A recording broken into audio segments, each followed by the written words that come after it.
All right, so David and I are going to talk about how Infor manages its 50-plus enterprise applications in the Infor Cloud. We'll try to stay true to the subject of the description of the session, so we'll try to avoid any material that is marketing-oriented. We're both from Infor Global Solutions. So we'll try to keep the session oriented towards the technical information. Some of the information that is business-oriented or strategy-oriented will be necessary to present because that's pertinent to understanding how what the requirements were for DevOps tools for Infor because of some of the unique requirements that are there for Infor Cloud. So we'll go a little bit into what does the Infor Cloud look like, what is the strategy for managing applications in the Infor Cloud, what are the applications that run, what are the architectures and other considerations that are pertinent to understanding what DevOps tools we built, why we built it, and why we couldn't use something straight out of something ready-made solution. So there's some amount of information is necessary to understand about the company and the product sets that we run in the cloud. So Infor is a third largest enterprise company in the world, $3+ billion revenue, about 7,000 customers in the cloud. We run, as I mentioned, 50-plus enterprise applications in the cloud. We run all products that vary from edge applications like the expense management, hospitality management, asset management, and business-critical applications like ERP systems. We run some of the healthcare customers, so we have a pretty large presence in the healthcare market, so we run HIPAA-compliant workloads. So we have a wide variety of applications and therefore a wide variety of requirements for applications that run in Infor Cloud. We run all our workload in the Infor Cloud on Amazon. So quite many moons ago, we used to run our applications on our own hardware in colo facility. But as we were expanding globally, we decided to not build more data centers, but to go with a public cloud provider. We evaluated Microsoft Azure, IBM Smart Cloud, VMware vCloud, and a few others at the time. This was back in 2012-13 timeframe, and we spent quite a bit of time evaluating those software for those public cloud providers. We did not find that they had the breadth or the depth of offering to support the enterprise applications that we needed to run the cloud. So in 2014, our CEO signed a strategic agreement with AWS and was presenting at one of the AWS events and made this statement, which eventually became quite famous, is friends don't let friends build data centers. So we run, the important thing to understand here is we run all our workloads on AWS. All the DevOps tool set that we would explain today are all built on to run only on AWS. We could, if we needed to, do some significant surgery to make them work on other clouds. We have no plans to. We're quite happy. So I think that's the takeaway, that all our tools today are very ingrained with AWS technologies. So it's important to understand a little bit about the Infor Cloud, what runs in the Infor Cloud, what kind of products. So I'll walk a little bit into this, get a little bit into the Infor strategy. As I explained, we run a wide variety of different workloads in Infor Cloud. We have products that are built for the cloud on microservices architecture, run in Docker or in ECS. We have products that are all the way range from designed originally for on-prem that have been re-architected for the cloud, and products that span anywhere in between. So we have products that are going through the various journeys. So the DevOps tool sets that we needed to build needed to support all these wide variations in the products which were in different stages of their cloud journey. We also have made some significant acquisitions of the products over a period of time. So with the acquisitions, the product comes with different technologies, and the tool sets that we built needed to support these various technologies that these products were built in. So the Infor strategy has been to create what we call as cloud suites, and cloud suites are a collection of deep industry-rich functionality applications that provide end-to-end solutions to a particular vertical.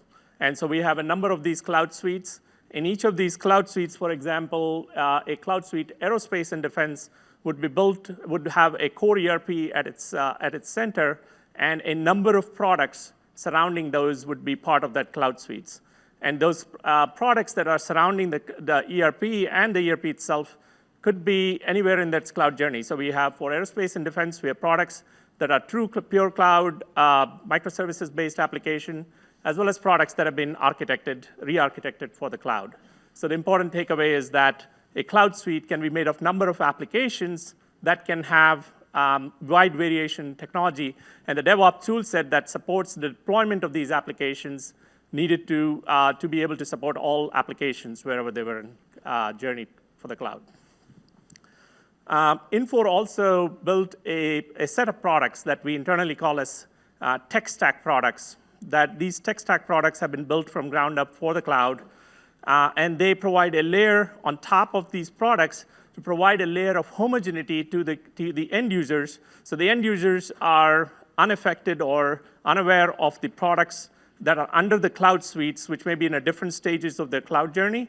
So the tech stack products provide a common UI, common authentication mechanism, common reporting BI, an integration layer for the consumers. So consumers just see a single pane of glass, and all the application appear homogeneous to them, whereas under the hood, they could be running different technologies and different engines as these best-of-breed applications were either acquired or built. So so the DevOps tool set needed to support deployment of these various products built with different technologies and integration of those products. So there's an amount of integration that happens at infrastructure layer between these functional products and the tech stack products that needed to be supported by this DevOps tool set. Additionally, the DevOps tool set needed to account for the fact that from the get-go, we decided that we wanted a completely software-defined data center. So what we wanted was the infrastructure deployment to be software, the application deployment to be software as well, and the management of the life cycle of those applications, whether it's the patching, the tenant creation, or any updates to the application or the infrastructure, to be completely software-driven. The benefits of that are, of course, repeatability. You can review the code that is being used for deploying the application. For the infrastructure, you can easily track changes that are happening in the infrastructure or in the deployment automation code, and the repeatability of the deployment. So if you go in any region in the world where we have deployed Infor Cloud, the products that are deployed look identical to any other region. So that was another criteria that the DevOps toolset needed to account for. As I explained, the Infor has multiple products built on different technologies or going through different set of stages of cloud through its cloud journey. We needed to ensure that the products that were coming to Infor Cloud meet certain basic criteria to be in the Infor Cloud. So we established what we internally call as the cloud certification process of Cloud 2.0 and 3.0, which basically just evaluate the readiness of the product from basic multi-tenant cloud criteria to ensure that the products that are coming to the cloud, even though they vary in the technology or in the journey to the cloud, they at least meet some basic criteria. So for example, we would evaluate the application, different tiers of the application for their horizontal scalability, whether they can be in the not a scaling group, fault tolerance, monitoring hooks, are there monitoring hooks in the application, the automation capabilities, whether the application has hooks for automation to deploy the application as well as manage, update, patch the application. So these are some Cloud 2.0 and 3.0 criteria, what we internally call as a certification criteria to ensure that even though products came from different sources or were built differently, they come up with they meet at least a common criteria before they come to the cloud. That has also meant that when a product comes to Infor Cloud, they can integrate with the DevOps toolset that Infor has built for managing its cloud products. So Infor Cloud infrastructure as well as application is built in layers. As you know, at the very bottom is the typical Amazon layers of regions, availability zone, and POP locations. And then there's a layer of AWS services that are provided just by AWS. On top of that, Infor has created its own layer of services which are required to support its enterprise applications. So an example would be, let's say, an FTP service, which is required by our enterprise application. And these services typically are created by collecting a number of AWS services and some open source components and provide a service to our applications. So the FTP service would behind the scenes use S3 as a storage and then some open source component like Crush FTP or something to provide the FTP service to the applications. So on top of the Infor-based services, then the applications are deployed, the individual applications, and then the cloud suites are nothing but something that are brought together by the tenant creation process where the applications are integrated together and provide a common login for the customer. So when the customer logs into a cloud suite, they see just a common plane and where all the applications, whereas the under the hood, the engines could be different, the technology could be different, but all that is managed through the DevOps toolset. So when Infor deploys its products in a new region in Amazon, the first thing we deploy is the networking layer, the VPC. We create the VPC and some Active Directory interfaces and some of our common tool sets for DevOps tool sets, as well as configuration management and the other basic tools. The next, what we deploy is this layer of Infor-based services that are deployed on top of this base infrastructure layer. Applications, when the applications are deployed, there is a infrastructure layer pertinent for the applications like the subnets, the database clusters, and then the application itself is deployed in tiers and using the same tool set. So the infrastructure, the base services, and the applications are all deployed using the same tool sets. So when we deploy the network VPC layer and come to the next layer, which is, let's say we want to deploy subnets for the application, there is a dependency, there's an output from the VPC deployment, like the VPC ID or the CIDR range, that needs to be passed to the application layer, like subnets, when you're creating subnets. So there's a lot of parameter exchange when we deploy different layers of the application. So when an application is being deployed, the database cluster endpoint, as well as the database cluster connection information, needs to be passed to the application deployment code. So as a result of the number of applications, different technologies, and the way the applications are deployed in layers, there's a need to exchange a lot of parameter values between these various deployments. And so the tool sets needed to accommodate these, to provide automation for the exchange of these parameters.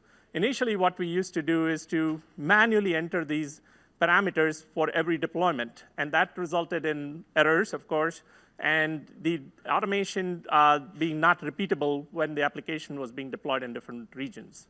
So we have built a tool set, and I'll invite David Lowry to talk about the tool sets that help us solve some of these problems and some of these unique requirements in Infor Cloud.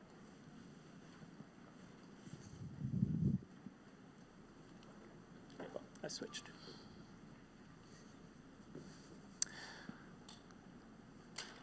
All right, so one of the things I'd like to do before we get into the actual tools is talk a little bit about some of the things that as we build these DevOps tools, some of the principles we like to adhere to. We already talked about the automation from end to end in a previous slide, but there's another thing that we've also done that Jim Plourde, our Cloud Operations VP, really pushed early on, and that was use AWS services wherever possible. So we know that when AWS builds something, it's going to be, one, highly available, meaning we don't have to worry that there's a single point of failure, and two, it's very scalable. So we might start out small, but we can usually expect to go very wide at some point as we deploy more apps and use that service. So we don't have to worry about building that into our service if we use an AWS service. Now, the one thing that we have to work around a little bit is the fact that sometimes when a service first comes out, it's a minimally viable product. It's a smaller feature set, and then more stuff will be added later on, and we may not have the one piece of functionality we need. And we're able to usually work around that by using something like Lambda. We can use a little piece of Lambda code to provide that essential functionality we need until it's provided by the service itself. We've taken that same approach and started using it for our services. And instead of trying to do all the requirements at the outset and build this huge service and deliver it maybe 6 months, a year later, and then realize that everything's moved on past that, what those initial requirements were, we try to get things out very quickly, and then the developers will let us know what they want to see in the product. I'm going to talk about a couple different services. Pharaoh we'll be talking about for the rest of the presentation, so I'm not going to talk about it here. Another one that we use is called Windsor. And we built this tool with the thought behind it that if our infrastructure is really code, then we would want to test it just like any other piece of code. We would want to do unit tests and integration tests on that deployment. So Windsor lets us take a deployment, a full-size enterprise app, maybe our BI suite or any of the apps that we had on the previous slides, and lets us set it up, run some tests on it, make sure that the deployment's working correctly, and tear it down, and then report on how that went. We can trigger it either nightly, which is what we do now. We're also moving into things like triggering it when the user wants to, so they can go in and say, hey, I just made a change, I want to run this now. And then the eventual goal is to, as soon as the automation code hits the repository, we want to go out, test it, make sure that somebody didn't introduce changes that would break the deployment. Another app we built is called Hanover, and that's to solve the problem that a lot of people have. At night, I don't want to be running infrastructure or instances or anything like that if nobody's using it. So because we have so many teams, we couldn't just do a draconian, okay, shut off at certain time at night, come back in the morning. We have to have different schedules for different teams that are spread around the globe, and this gives us a lot of flexibility to do that. And then because we, again, have a lot of accounts that we need access to, or several that the developers and the operations folk need to get into, we have this other product we call the AWS Toolbox, and you'll notice it doesn't match the naming scheme. It was one of the first ones. This allows people to do self-service group administration. So a development team manager could go in and say, hey, I've just brought in this new developer. I want to add them to our group, and suddenly that person now has federated access into all the same things that the rest of the team has access to. We don't have to open a ticket or anything. So now we're going to delve into this first product that I mentioned, Pharaoh. And the question, obviously, is what is it? It's our deployment framework and tool set that we use to deploy all our apps, that we're moving to. We still have a couple that don't support it. And it's most easily understood if you think about it from a couple different paradigms that everybody has been exposed to or is probably familiar with. The first one is RPM, or DPKG, you can pick your flavor. And the idea that when you build a package that you want to deploy somewhere, in RPM it's obviously on a machine, you can say, I have different dependencies on these libraries and things like that I need before I can actually go install myself. So we need something that's very similar to that, because you saw all the applications we have. We've got to be able to say, okay, before I deploy this piece, say this application, our BI suite, I need a VPC. I need a lot of other stuff to make that happen. And so we use that dependency idea. We also use concepts from CloudFormation, the idea of inputs, outputs, and resources. And we'll talk about that more as we get into it. And we use the ideas from Docker. So at the instance level, or I guess you could even say the container level, there's the idea that you take everything you need to run this particular piece of software, like a web service, a microservice, something like that, and you package it up in an immutable, meaning it won't change if somebody wants to make a change. They can't. They have to create a new one off of that initial one. So you have this immutable package that you can then hand off to somebody else. They can deploy it and run the exact same thing you're running. So if we had to take Pharaoh and just pull it together into one sentence, the way I like to describe it is Docker for cloud enterprise apps. Going a little bit more into the technology that we built, Pharo is a CLI first, and then has a web service component, or multiple web service components that do different tasks. And so the building these packages is all done via the CLI, and then as you get into the deployment side of things and the repository, then you're going to be looking at more web services. Just a little tidbit that we learned: if you're going to have a CLI utility, like, well, Docker is a perfect example, it's really good to write it in Go. And Docker is written in Go, Pharo is as well. And the reason behind that is that if you write something in Ruby or Python, which are both very good languages, then you have the problem of how do you deliver it. And obviously, you could deliver it as a Docker container, but we weren't at that point. So if you have Pharo, all you need is one executable. It's statically compiled, has all the libraries, everything it needs in it, and we don't have to worry about supporting somebody on a different version of a Mac, or we didn't think we needed to support Ubuntu, and now we have trouble supporting it. So we just provide one binary for each platform, and we don't have to worry about all the deployment difficulties. So just a little tidbit if you ever have to write a CLI for managing something.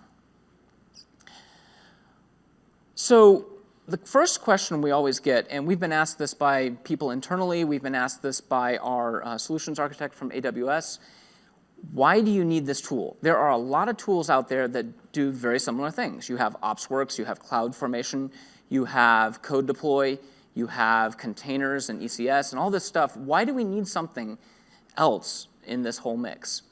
And the answer is we need to be able to package it up in a way that accommodates all of those.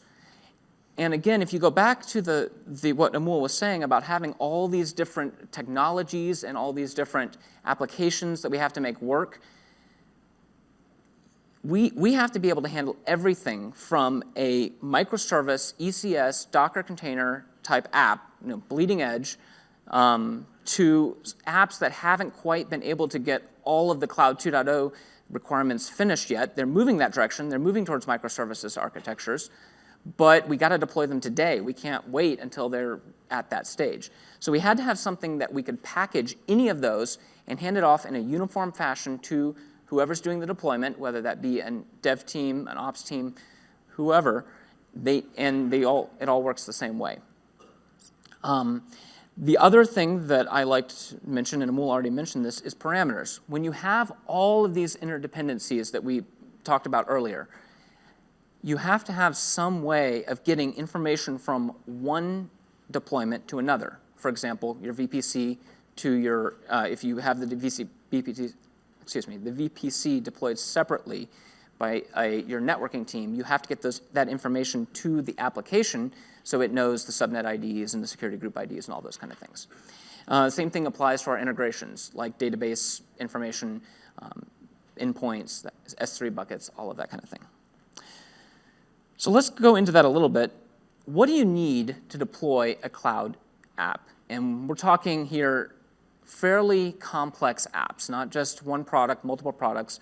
So you might have CloudFormation. You might have CodeDeploy app specs. You're going to have, from a lot of our apps, we deliver things as EXEs or Linux executables for the installer, or you might have containers for some of the newer apps. You have your automation code. We use SaltStack primarily, but you might have Chef. You might have Puppet. You might have PowerShell. And we have a lot of apps that use PowerShell. So you need something where you can grab all of this stuff that belongs to a deployment and keep it together in sync, immutably, ready to deploy when the time comes. The way we used to do it was a little bit less than ideal, which is partly why we built Pharo. So I got this idea originally from a GitHub session, and one thing I neglected to realize is that GitHub works really well in that they can keep all their code, they push it, when it hits master, it can be deployed at any time. But it's really one product, not 50, if you think about it. So it didn't work real well for us. What would happen is we'd have our automation code, which was delivered separately from the application binaries, and that would be moved out to the SaltStack masters. And then we would have somebody, maybe the same people, maybe somebody else, upload the binaries into S3. And then once all that was there, and in theory it could be deployed, we'd then go to CloudFormation, a different console, deploy the infrastructure, whether it be the ELBs, the EC2 instances, and primarily the issue was around EC2 instances and their automation code. They would pull the stuff down from the Saltmaster, and then if you wanted to do an update, you'd use a totally separate tool, which would be CodeDeploy.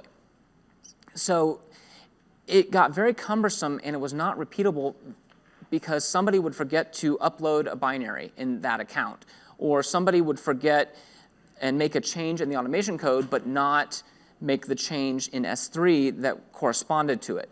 And so you very quickly got yourself into situations where it was failing and you had no idea why, because somebody changed something or somebody forgot to change something, and we couldn't do a deployment. Going on to parameters, as I mentioned, just for a simple application, there's a lot of things you have to know. You have to know subnet IDs, you have to know your security groups, you have to know, if you have using Active Directory, you have to know your AD settings, like your domain, username, password for joining the domain. You have to know your database, all this kind of stuff. Just to deploy one reasonably complex app, even simple apps require a lot of information. So we needed some way to get all that and not have to go through what we were going through before. And that was, we would have an admin literally have to go check each console to find that information, and go to VPC and look at the subnet IDs and look at the security groups. And then they'd have to go talk to the Active Directory admin and get the domain name. Usually that was well defined. But they'd also have to get the secure parameters for joining the domain, the username and password, and securely store them in S3, which is a separate place. And it just got very complex to get that whole set of parameters.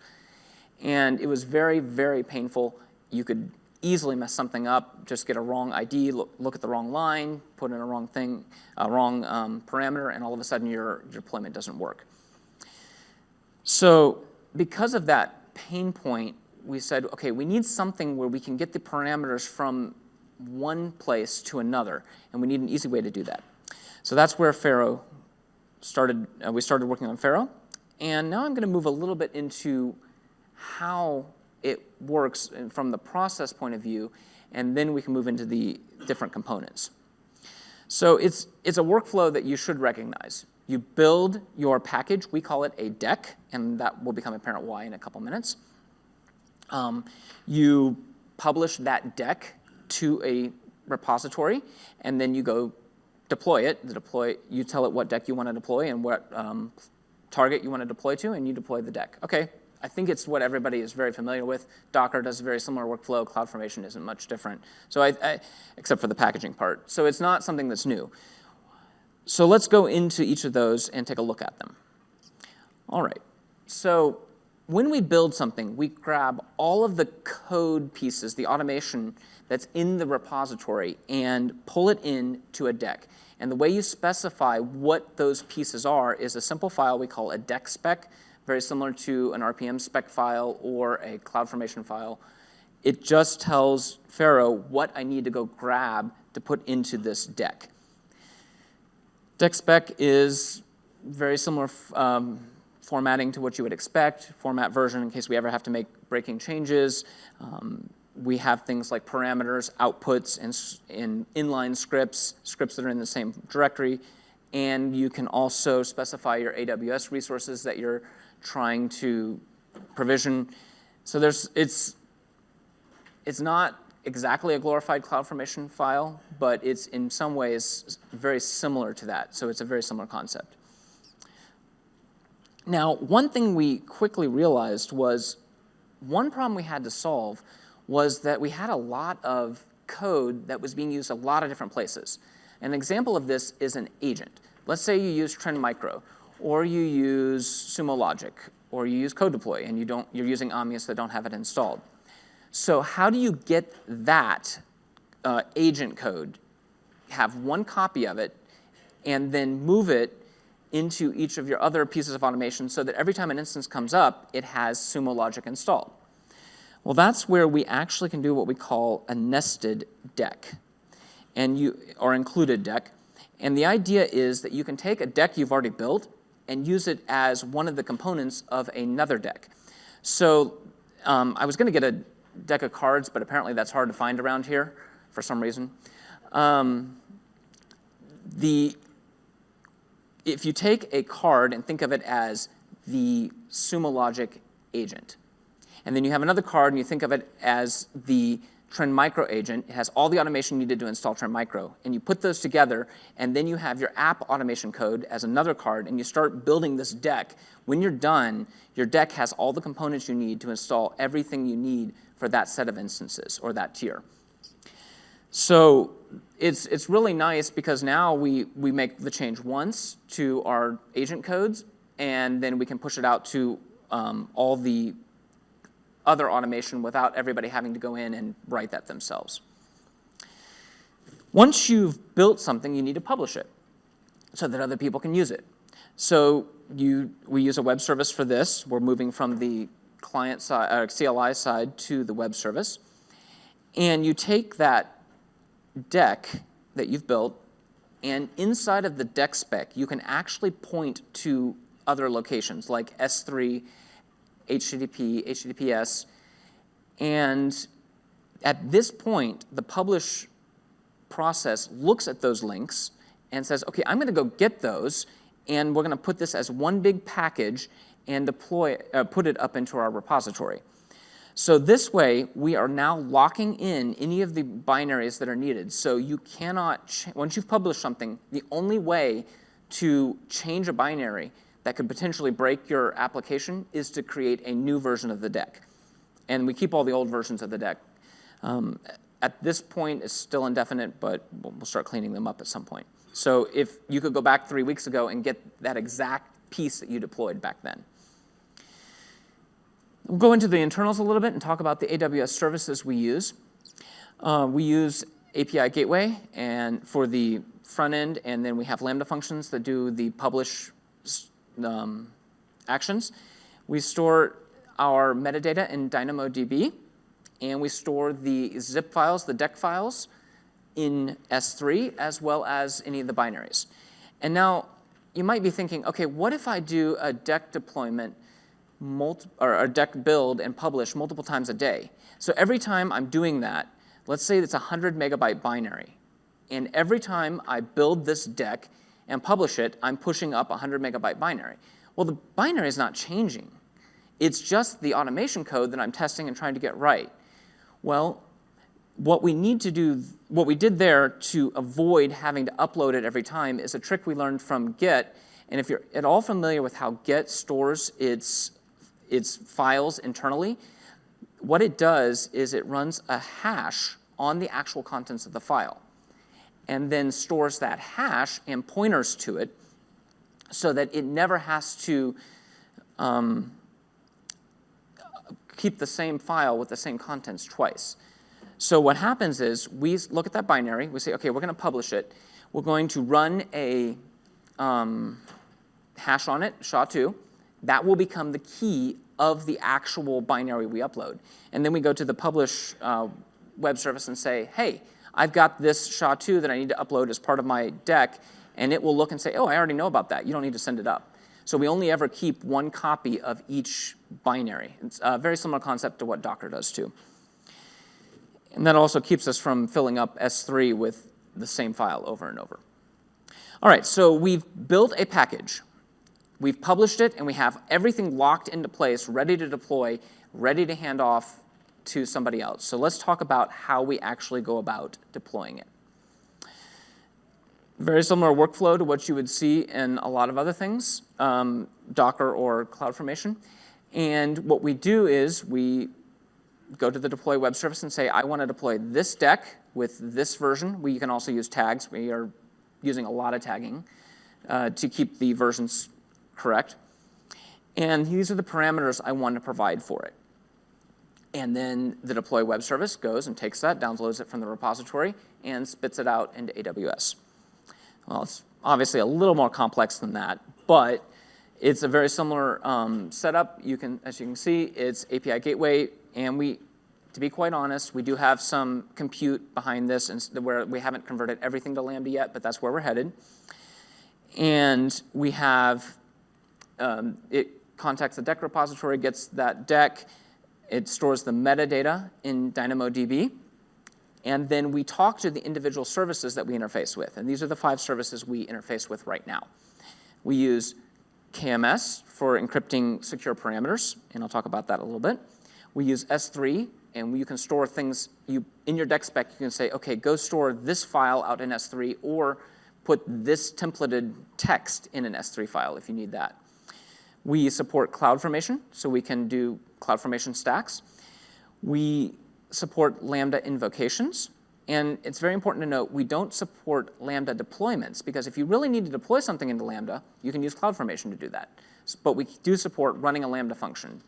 And then we support CodeDeploy to actually go out and run the Pharaoh on the individual instances to deploy whatever is in the deck. Now, we have also implemented another way, because when you have an auto-scaling group, and you go through and you just want to terminate your instances one by one, you really don't need CodeDeploy in that case. Everything can be done in user data when you want to do an update.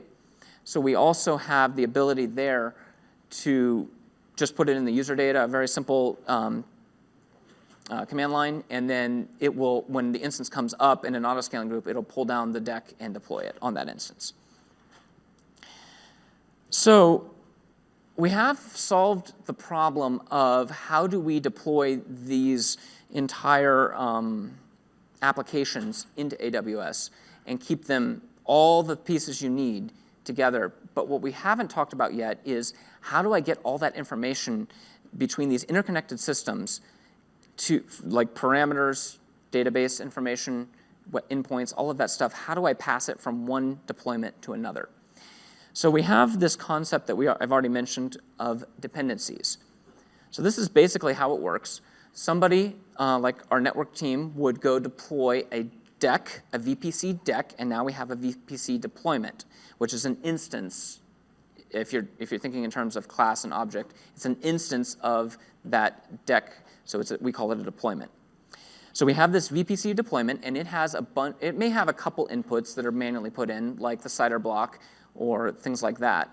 But what's really important is all the things that it creates, say a subnet ID or multiple subnet IDs, your security group IDs. Those are then stored in outputs. Now, any deck can come in and say, you know what? For me to deploy, I need a VPC. You just tell me what the VPC name is, and I will go get those parameters and the outputs from that deck and use them as my parameters. So it's very similar to what CloudFormation just delivered with the output to parameter chaining. But in our case, we can actually change them in the deck that's being depended on, and then they get pushed down at the next deployment in this case, the app deck that's depending on the VPC deployment. So it's really nice in that if you set everything up right, what you will end up with is never having to enter a parameter twice, because it's already in the system somewhere, and you can just depend on that deck or that deployment and get that parameter for you. Now, there's one thing we haven't talked about, and that's how we deal with secure parameters. So the problem is that if you're using this tool to do all your deployments, you don't want to have clear text passwords, API keys, that sort of stuff sitting in your deployment metadata database. So what we do is we use KMS. So when there's a secure parameter, it's very similar to the way you would do a secure parameter in CloudFormation. You just flag it as this is a secure parameter. You do the deployment, and then when that comes into the Pharaoh deploy service, the first thing it does is go out and encrypt it using KMS. And the deployment web service only has rights on the key to do the encryption. It cannot decrypt it. So from that point on, the deploy web service has no access to the clear text. It only has the ciphertext, which it puts in its metadata database. So what then happens is when we do a deployment, you can use one of those ciphertext as a input, as a parameter for your, those dependencies. You can use that as an input value. So now you get this ciphertext on your instance, and what do you do with it? Well, you go out to KMS, and because your instance role has access to decrypt that particular ciphertext. The instance can decrypt it, but nobody else gets access to that text. But we can pass it around fairly comfortably without having to worry about somebody in the process or something in the process seeing something they shouldn't. So now that we've built and published and deployed our applications using this process, using Pharo, what is the future? Well, the first thing we need to do is really go back and clean up a lot of the legacy automation that we have out there, a lot of that salt stack master stuff. There's still quite a bit out there that we need to look at, though it's really rapidly shrinking. We're converting fairly quickly to Pharo. We need to eliminate manual steps in the process. We still can't, we can provide the framework, but we can't stop somebody from saying, hey, this file's out in S3 and it's a parameter, and somebody has to go manually put that file out into S3. The way we deal with that is Windsor, the testing framework, and what usually happens is the Windsor team gets together with the app team and they say, okay, we want to do an automatic deployment of your app. So what do you have to make that happen? And they'll say, oh, well, we need to go talk to the DBA to get our database provisioned, and then they'll hand us off the stuff we need, and we'll go deploy our app. Okay, so the Windsor team says, you go to the DBAs and figure out how to do that automatically. We already have a way to do it, to provision databases automatically. Come back and talk to us. So at some point, we never actually touch any of the technology, if you will. We just send the dev team back to get all that stuff figured out, and it becomes almost like a checklist. Once we have all those manual steps eliminated, we can do those test deployments, set up, test, tear down, do them in the middle of the night, and they really don't cost that much, about $3, $4 for a complete deployment. And when that's complete, then we know that we don't have any manual steps in the process. We also want to get to the place where when the business says, okay, we just signed a customer that wants a presence in, say, Brazil, or wherever we aren't currently hosting our software. We want to get to the place where we can say, okay, give us a day, we'll have 30 enterprise apps up and running for you, and you can provision customers about a day is what we're looking at. So there's a lot of stuff that has to happen to make that possible. But once we have that, then we'll have the ability to deploy large environments very quickly, but we have to start working back to get each piece of this deployed automatically. So we'll start working back up the stack and not just at the app layer. And we need to reduce deployment timeframes. Right now, we're looking at some that run in about 5-6 hours, and if you're trying to go for 50 apps within a day, you're going to have to do a little bit of work to get that time frame down. So we'll be working on that, and we have some neat profiling that can actually say, okay, these are all the things you deployed, this is how long it took in a graph, and you can start looking at the hotspots and clean them up. All right, so we talked about Pharo, and I trust it's apparent now why we needed it, because of all the different applications we have, the different teams that have different specialties like VPC and deploying the VPCs, the networking team does that, the different app teams that have the specialties in the individual apps. So we need something to tie all that together and get those parameters from one deployment to another. And we needed a way to package it up and pass it on so it's not, so we can do repeatable automation. So I'm going to let Amul wrap up, and then I think we'll have time for questions. Yep. So I'm not sure if that was detailed enough or not. We can bring some more developers on the stage and do some code reviews with you if you want us to get more detailed. But we basically covered from Infor being a large enterprise company, a lot of different enterprise applications running in the cloud, a lot of different technologies, a lot of products in different stages of its cloud journey. And we needed to solve certain problems for automation, complete end-to-end automation in our data center.